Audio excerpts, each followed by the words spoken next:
چند میں آپ کو حوالے آپ کے سامنے رکھتا ہوں۔ مثال کے طور پر ابن عبد الوہاب نجدی کے توحید کے تصور کو اگر دیکھا جائے تو یہ کتاب ہے کتاب التوحید۔ اس میں صفحہ نمبر 361 پر ابو البشر سیدنا آدم علیہ السلام کے بارے میں لکھا کہ آدم علیہ السلام نے شرک فی الاطاعت کا ارتکاب کیا، نعوذ باللہ تعالی۔ یعنی ابن عبد الوہاب نجدی کی توحید کتاب التوحید کے مطابق تو تاریخ انسانیت کا سب سے پہلا مشرک حضرت سیدنا ابو البشر آدم علیہ السلام قرار پاتے ہیں، نعوذ باللہ تعالی۔ اور پھر ان کے توحید کے تصور کے مطابق اگر ان کی کتابوں کو دیکھا جائے، ابن عبد الوہاب نجدی کی کتاب الاصول الثلاثہ، یہ اس کی شرح بھی ہے، اور الگ سے بھی جو حاجیوں کو دی جاتی کتابیں، یہ کتاب ہے اس کا ترجمہ، یہ اس کی عربی شرح ہے۔ عبد المحسن بن قاسم مسجد نبی کے امام و خطیب نے اس کی شرح کی ہے۔ اس میں وَثِيَابَكَ فَطَهِّرْ قرآن مجید کی آیت کا ترجمہ اور اس کی شرح کرتے ہوئے ابن عبد الوہاب نجدی نے لکھا کہ اے طہر اعمالک عن الشرک، کہ اللہ تعالیٰ نبی علیہ السلام کو حکم دے رہا ہے کہ اپنے اعمال کو شرک سے پاک کیجئے، اپنے اعمال کو شرک سے پاک کیجئے۔ اور یہ کتاب ہے المجموعۃ المفیدہ۔ المجموعۃ المفیدہ کا ترجمہ جو ہے وہ مجموعہ مفیدہ، مفید مجموعہ کے نام سے، اس کے صفحہ نمبر 39 پر لکھتے ہیں کہ وَثِيَابَكَ فَطَهِّرْ کا کیا معنی ہے؟ جواب، اس کا معنی ہے اپنے رب کی عظمت کو توحید کے ساتھ بیان کیجئے اور اپنے اعمال کو شرک سے پاک کیجئے، اپنے اعمال کو شرک سے پاک کیجئے۔ وَالرُّجْزَ فَاهْجُرْ کا کیا معنی ہے؟ تو جواب، اس کا معنی ہے بتوں کو چھوڑ دیجئے اور بت پرستوں سے اپنے آپ کو الگ تھلگ کر لیجئے۔ سوال، نبی صلی اللہ علیہ وسلم اس حالت میں کتنے دن تک رہے؟ اس کا جواب لکھا کہ 10 سال تک، اس کے بعد معراج ہوئی۔ یعنی نبی کریم صلی اللہ علیہ وآلہ وسلم 10 سال اسی حالت میں رہے، اور پھر اللہ رب العزت نے آپ کو معراج کرویا۔ اور یہ جو حکم ہے وَثِيَابَكَ فَطَهِّرْ، اپنے کپڑوں کو پاک رکھیے، اس کا ترجمہ یہ کیا کہ اپنے اعمال کو شرک سے پاک کیجیے، العیاذ باللہ تعالی۔ اور ابن عبد الوہاب نجدی کے آنے سے پہلے حالات کا ذکر کرتے ہوئے ابن عبد الوہاب نجدی کے پوتے عبد الرحمن بن حسن بن محمد بن عبد الوہاب نجدی نے اپنی کتاب فتح المجید شرح کتاب التوحید کے صفحہ نمبر کتاب توحید کے صفحہ نمبر 6 پر لکھا ہے کہ ابن عبد الوہاب نجدی نے کیا کارنامہ سر انجام دیا۔ لکھتا ہے کہ وَتَصَدَّى لِدَعْوَةِ أَهْلِ نَجْدٍ إِلَى التَّوْحِيدِ الَّذِي هُوَ أَسَاسُ الْإِسْلَامِ وَالْإِيمَانِ، کہ ابن عبد الوہاب نجدی نے نجد والوں کو توحید کی دعوت دی جو کہ اسلام کی بنیاد اور اساس ہے۔ وَنَهَاهُمْ عَنْ عِبَادَةِ الْأَشْجَارِ وَالْأَحْجَارِ وَالْقُبُورِ وَالطَّوَاغِيطِ وَالْأَوْثَانِ، اور ابن عبد الوہاب نجدی نے اس وقت کے لوگوں کو، مسلمانوں کو، پتھروں کی، قبروں کی، درختوں کی، شیطانوں کی اور بتوں کی عبادت سے روکا۔ یعنی ابن عبد الوہاب نجدی کے آنے سے پہلے اس وقت مسلمان درختوں کی، پتھروں کی اور شیطانوں کی اور بتوں کی عبادت کرتے تھے، اور ابن عبد الوہاب نجدی نے آ کے روکا۔ جزیرہ عرب کے لوگ عبادت کرتے تھے، العیاذ باللہ تعالی۔ اور ایک اور حوالہ، یہ کتاب اثر الدعوۃ السلفیہ فی توحید المملکۃ العربیہ السعودیہ، اس کے صفحہ نمبر 23 پر جامعہ اسلامیہ جو کہ مدینہ شریف میں بہت بڑی یونیورسٹی ہے، اس کے استاذ حمود بن احمد الرحیلی لکھتے ہیں کہ ابن عبد الوہاب نجدی جب آیا،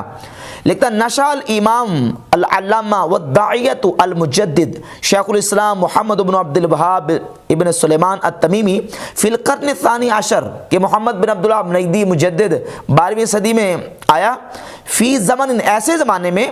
اشتدت فیہ غربت الاسلام، کہ جس وقت اسلام بالکل اجنبی ہو چکا تھا،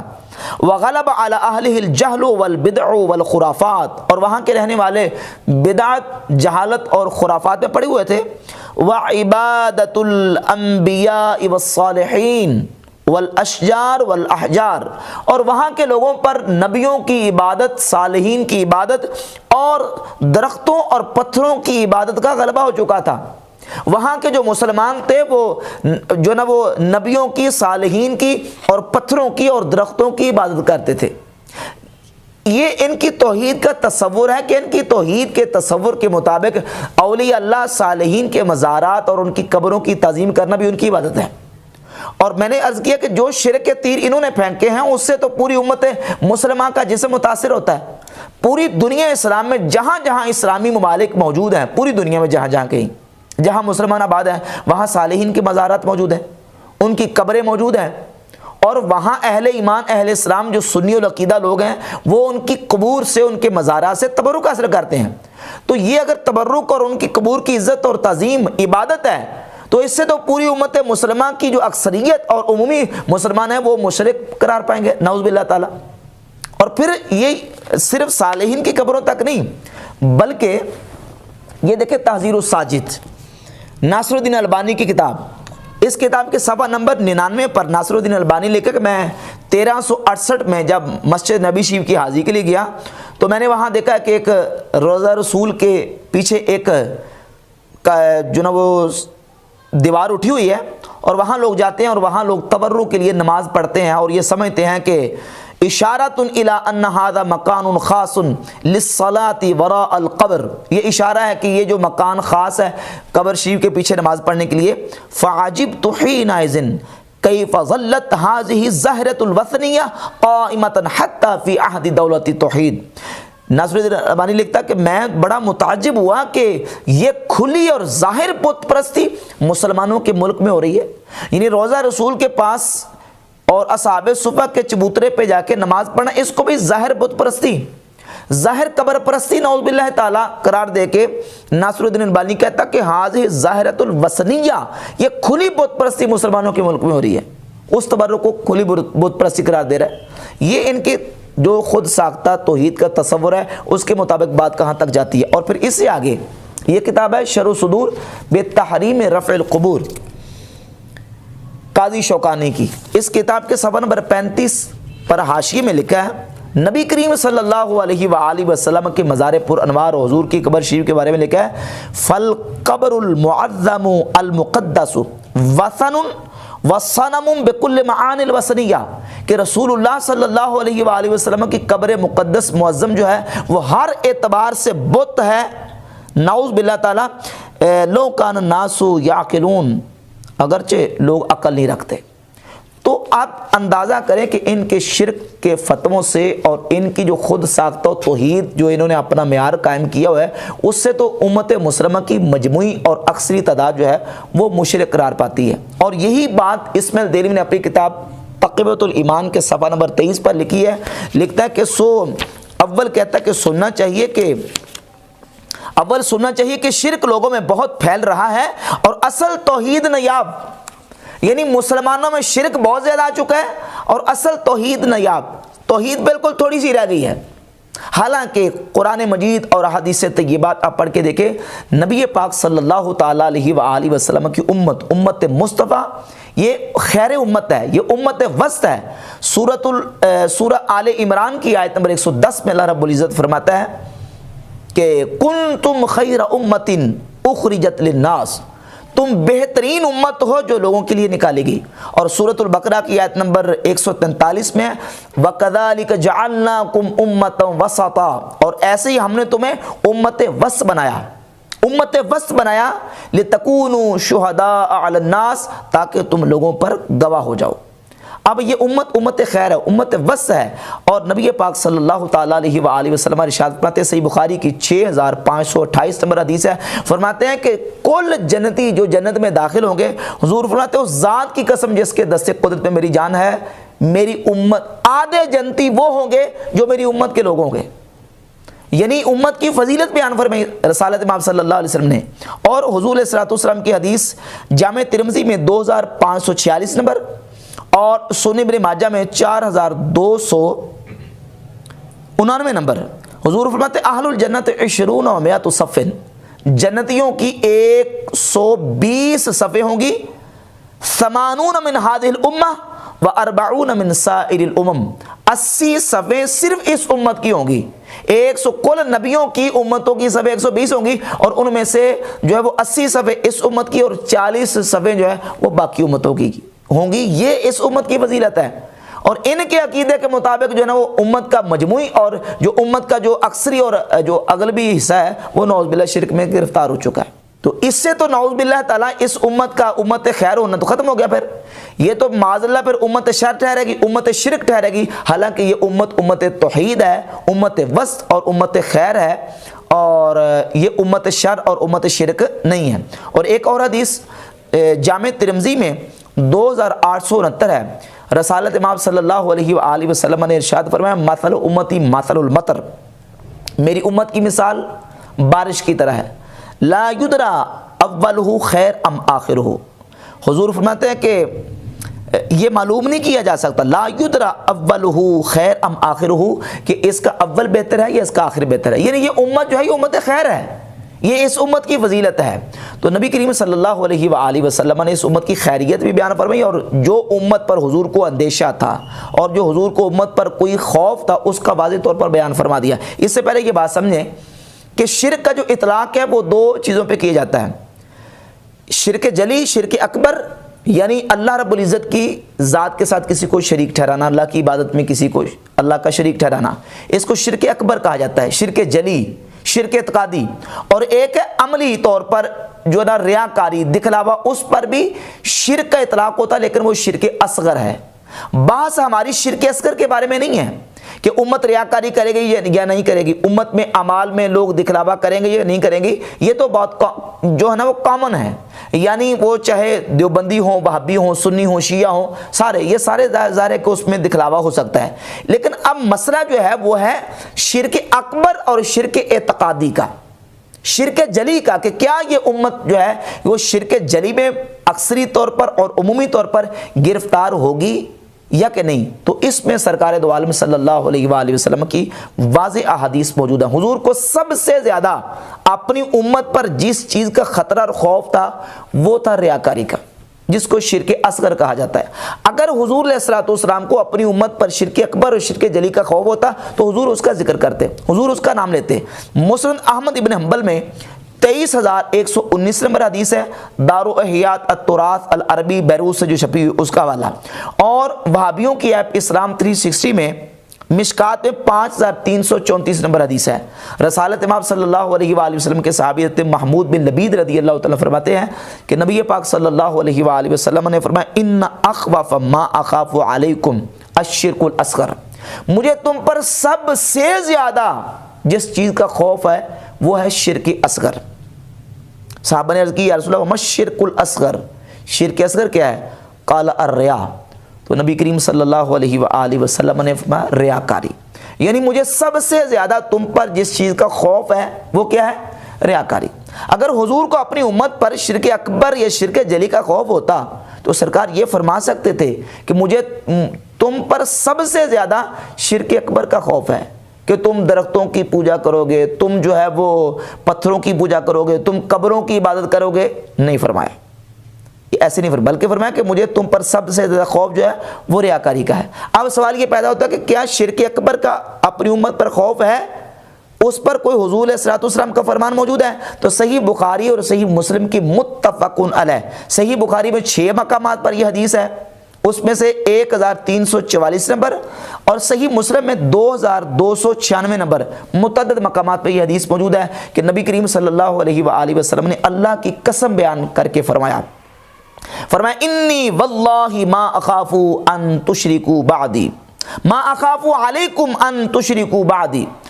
فرمایا مجھے اللہ کی قسم مجھے اس بات کا تم پر خوف نہیں ہے کہ تم میرے بعد شرک کرو گے، ولیکن ان تنافسوا فیہا، ہاں مگر یہ کہ تم دنیا میں پھنس جاؤ گے، دنیا کی محبت میں پڑ جاؤ گے، یا دنیا کا تم پر مجھے خوف ہے، لیکن تمہارے اوپر مجھے اس بات کا خوف نہیں ہے کہ تم میرے بعد شرک میں پڑ جاؤ گے یا شرک میں مبتلا ہو جاؤ گے۔ شرک اکبر کی حضور نے نفی کر دی،